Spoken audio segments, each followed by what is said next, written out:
So this is our FG-1 Corsair. Like I said earlier, it was built by Goodyear Aerospace in Akron, Ohio. And right here, when we started with this aircraft, we had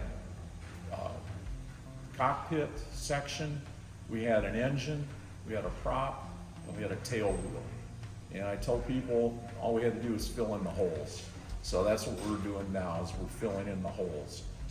Right here, what we're looking at, this is the main wing spar, and this is where the landing gear attaches to the wing spar.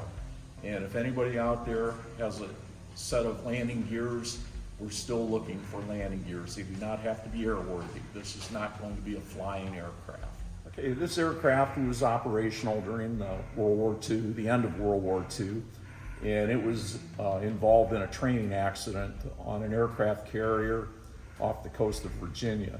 It had a hard landing, which twisted the fuselage, and the Navy deemed it not airworthy anymore. So they donated it to the Goodyear Aerospace Company, and in the process of them preparing it to put it in their museum, they cut the wings off here at the wing roots, and they just kind of butchered it so that it would fit in between doorways and onto elevators and that.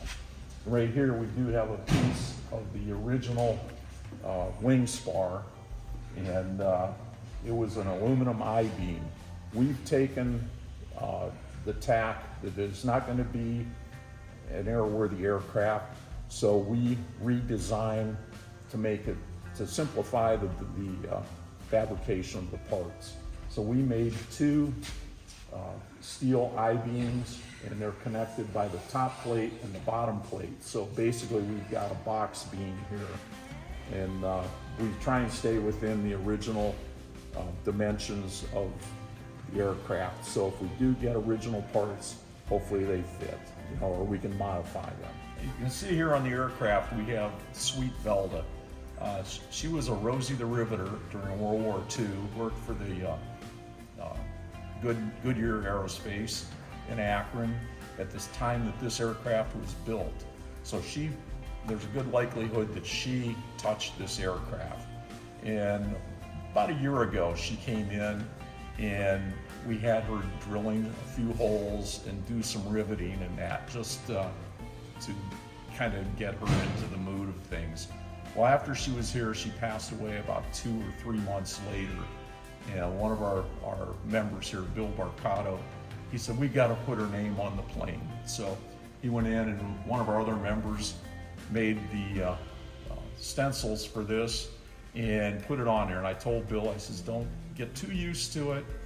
We don't know what this plane is going to be called, but the more we talk about it, the more we think about it, her name deserves to be on here as much as anyone else. So it's probably going to stay.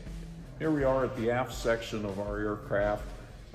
We hand-built everything from just after the cockpit back here to the tail.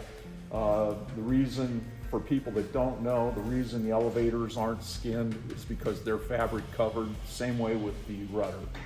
And before we leave here, I'd just like to ask anybody out there that might have a set of main landing gears for a Corsair in their hangar, their barn, or their garage.